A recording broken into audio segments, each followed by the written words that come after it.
오늘 저녁 시간 함께 읽을 하나님의 말씀 사사기 11장 28절에서 31절까지의 말씀입니다. 사사기 11장 28절에서 31절까지의 말씀 총 4절이라 제가 먼저 한 절, 여러분들이 한 절 번갈아 가면서 말씀 읽도록 하겠습니다. 사사기 11장 28절 말씀 제가 먼저 읽도록 하겠습니다. 암몬 자손의 왕이 입다가 사람을 보내어 말한 것을 듣지 아니하였더라. 이에 여호와의 영이 입다에게 임하시니 입다가 길르앗과 므라셋을 지나서 길르앗의 미스베에 이르러고 길르앗의 미스베에 대서부터 암몬 자손에게로 나아갈 때에 그가 여호와께 서원하여 이르되 주께서 과연 암몬 자손을 내 손에 넘겨주시면 내가 암몬 자손에게서 평안히 돌아올 때 누구든지 내 집 문에서 나와서 나를 영접하는 그는 여호와께 돌릴 것이니 내가 그를 번제물로 드리겠나이다 하니라. 아멘. 오늘 이 시간 우리는 성령 충만에도 불구하고 라는 제목을 갖고 오늘 우리가 읽은 하나님의 말씀 함께 나누는 시간 갖도록 하겠습니다. 반복되는 타락 속에서도 여전히 이스라엘을 구원하고자 하시는 하나님의 사랑이 나타난 사사기 그 11장의 말씀을 갖고 함께 나누는 시간 갖고 있습니다. 오늘 본문 말씀 가운데에서 우리는 8번째 사사였던 입다에 대해서 배울 수 있게 될 것입니다. 그렇다면 입다는 사사로서 어떠한 경험을 했으며 그 경험 이후에 입다가 하나님 앞에 보인 모습은 무엇이었는지 오늘 본문 말씀 한 절 한 절 찾아보며 함께 알아보는 시간 갖도록 하겠습니다. 먼저 본문 28절 말씀에서 성경은 이렇게 기록합니다. 암몬 자손의 왕이 입다가 사람을 보내어 말한 것을 듣지 아니하였더라. 28절 말씀에서 우리는요 7번째 사사 야일이 죽은 다음 어떤 일이 벌어졌는지에 대해서 찾아볼 수 있게 될 것입니다. 야일이 죽은 후 이스라엘은 하나님 앞에서 범죄하였고요. 하나님은 블레셋과 암몬이라는 두 개의 이방 민족을 통해 이스라엘을 괴롭게 하기 시작하셨습니다. 이스라엘은 두 이방 민족의 침입으로 인해 계속된 고통을 감당해야 했으며 그제야 그들은 다시 한번 하나님께 돌이켜 하나님의 구원을 얻고자 하는 모습을 보이게 되었다는 것입니다. 계속 하나님의 구원을 경험했음에도 불구하고 또다시 하나님을 배신한 이스라엘. 그 이스라엘을 하나님은 과연 어떤 방식으로 대하고 계신 것일까요? 하나님은요 6번째 사사 돌라와 7번째 사사 야일 이후 8번째 사사로 므낫세 지파 출신인 입다를 하나님의 사사로 세우기로 결정하십니다. 입다는 개인적으로는 능력이 굉장히 뛰어났으나 그 신분이 천한 사람이었습니다. 왜냐? 그의 어머니가 아버지의 본처가 아닌 기생이었기 때문이라는 것이죠. 그렇기 때문에 입다는요 그의 가족과 그의 지파에서 멸시받는 자였고요. 입다가 꼴보기 싫어진 그 모든 지파 사람들과 입다의 가족 사람들은요 입다를 그 지역에서 쫓아내는 모습까지 보였다는 것이죠. 하지만 가지고 있던 능력이 출중했던 입다는요 불량스러운 사람들을 모아 그 집단을 이루고 그 집단을 이끄는 모습을 보였다는 사실을 성경 말씀은 우리에게 알려주고 있습니다. 하지만 그 다음 이스라엘이 이방 민족의 침입에 의해서 위기에 처하자 그들은요 자기들의 손으로 쫓아냈던 입다를 다시 불러들여 그들의 군대 장관으로 삼기를 결정합니다. 그리고 입다는요 그들의 요청을 받아들여서 이스라엘의 군대 장관의 역할로서 암몬의 왕에게 편지 한 장을 보냅니다. 이 편지를 통해서 너희가 우리를 쳐들어오지 말아야 할 이유를 알리고요. 우리가 이제는 전쟁을 멈추자라는 말을 입다는 암몬의 왕에게 전하게 되었다는 것이죠. 하지만 오늘 본문의 28절 말씀을 보면요.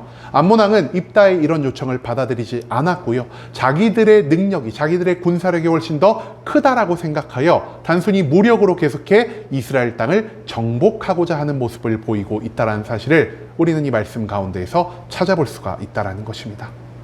즉 입다가 이스라엘 군대의 장관이 된 이후에도 여전히 이스라엘을 향한 위협은 멈추지 않았다라는 사실을 우리는 이 말씀 가운데에서 찾아볼 수가 있다는 것이죠. 그 다음 이어진 29절 말씀에서 성경은 이렇게 기록합니다. 이에 여호와의 영이 입다에게 임하시니 입다가 길르앗과 므낫세를 지나서 길르앗의 미스베에 이르고 길르앗의 미스베에서부터 암몬 자손에게로 나아갈 때 29절 말씀에서 우리는요, 입다가 하나님에 의해 어떻게 세워지고 있는가를 찾아볼 수 있게 될 것입니다. 입다는요, 처음부터 하나님에 의해서 세워진 이스라엘의 지도자, 이스라엘의 사사가 아니었습니다. 분명 입다를 처음 군대 장관으로 삼은 자들은요, 입다의 고향 사람이었던 길르앗 민족이었다는 것이죠. 하지만 만약 그가 단순히 인간에게만 인정을 받고 인간에 의해서만 세워졌다면 성경은 입다를 절대 사사로 기록하지 않았을 것입니다. 우리가 누구를 통해서 그 사실을 발견할 수 있죠? 하나님에 의해 인정받지 않았지만 자기 처가 사람들의 도움으로 왕이 되어 3년간 이스라엘을 다스린 아비멜렉. 성경은요, 아비멜렉이 이스라엘을 통치하였다고만 기록했을 뿐 그가 하나님의 사사라고 기록하지 않았기 때문이라는 것입니다. 그럼에도 불구하고 사람에 의해서 먼저 세워진 이 입다가 이스라엘의 8번째 사사로 기록된 그 이유는 무엇이라 할 수 있겠습니까? 오늘 본문 말씀 가운데에서 성경은요, 여호와의 영이 입다에게 임하였다. 한마디로 입다가 하나님의 성령의 충만함을 경험하였다라는 사실을 기록하고 있습니다. 즉 하나님은요, 천한 출신을 가지고 있던, 그리고 한 차례 자기 고향 사람들에게 버림을 받았던 이 입다를 사용해서 이스라엘의 위기를 극복하고자 하는 마음을 가지고 계셨다라는 것이죠. 그리고 하나님은요, 자신이 입다를 선택하셨고 그를 통해 구원을 만들고자 하는 계획을 성령의 충만함을 통해 그의 삶 가운데 나타내 주셨습니다. 이제 성령의 충만함을 경험한 입다는요, 하나님이 주신 능력과 하나님의 인도하심에 따라 암몬 백성들과 전쟁을 하기 위해 앞으로 나아가고 있다라는 사실, 그리고 이 전쟁의 목적을 입다가 하나님이 주신 능력 가운데에서 온전히 이룰 수 있게 될 거라는 사실을 우리는 이 29절 말씀, 입다에게 임한 하나님의 영이라는 표현을 통해서 찾아볼 수가 있다는 것이죠. 그 다음 이어진 30절과 31절 말씀에서 성경은 이렇게 기록합니다. 그가 여호와께 서원하여 이르되 주께서 과연 암몬 자손을 내 손에 넘겨주시면 내가 암몬 자손에게서 평안히 돌아올 때에 누구든지 내 집 문에서 나와서 나를 영접하는 그는 여호와께 돌릴 것이니 내가 그를 번제물로 드리겠나이다 하니라. 이 30절에서 31절까지의 말씀, 여기서 우리는요, 입다가 하나님께 올린 서원 기도가 무엇인지를 찾아볼 수 있게 될 것입니다. 하나님의 영을 받아서 전쟁터로 나아가던 입다가요, 갑자기 30절과 31절 말씀에서 이상한 행동 한 가지를 하기 시작합니다. 그 행동 무엇이었냐? 바로 입다가 하나님께 서원 기도를 올리기 시작했다라는 것이죠. 여러분, 서원 기도란 거 들어본 적 있으십니까? 서원 기도란 것은요, 내가 하나님께 무언가 조건을 걸고 하나님이 이거를 이루어 주시면 제가 이런 일을 하겠습니다라는 이런 방식의 기도라 할 수 있겠습니다. 그리고 하나님은요, 성경 말씀 가운데에서, 특히 구약의 말씀 가운데에서 이 서원 기도를 종종 용인하는 모습을 보이셨다라는 것이죠. 창세기의 말씀을 찾아보면요, 우리가 야곱이 하나님께 올려드린 서원 기도를 찾아볼 수가 있는데요, 야곱은 하나님께 이렇게 말합니다. 하나님, 제가 지금 에서의 복수를 피하여 도망하고 있습니다. 하지만 하나님이 저를 지켜 보호하시고 다시금 저를 이 땅으로 돌아오게 하신다면은 제가 평생 하나님을 믿을 것이요, 제 모든 재산의 10분의 1을 하나님께 바쳐 드릴 것입니다 라고 말입니다. 이처럼 하나님은요, 우리에게 서원 기도를 종종 허락하는 모습을 보이신다는 것이죠. 왜냐? 우리는 우리의 눈으로 하나님을 볼 수가 없고요, 우리의 귀로 하나님의 음성을 직접 들을 수가 없으며 우리의 손으로 하나님을 만질 수가 없기 때문이라는 것입니다. 그렇기 때문에 하나님은요, 이 서원 기도를 통해서라도 우리가 하나님을 향한 믿음을 갖게 되고 하나님을 온전히 확신하며 하나님이 주시는 체험의 신앙을 통해서 우리 안에 있는 부족한 믿음을 완성해 가길 원하는 모습을 보이고 계신다는 것입니다. 즉, 믿음이 없는 자, 체험의 신앙이 없는 자를 위해 하나님의 뜻에 따라 쓰일 수 있는 것이 바로 성경 가운데 등장하는 서원 기도의 모습이라는 것이죠.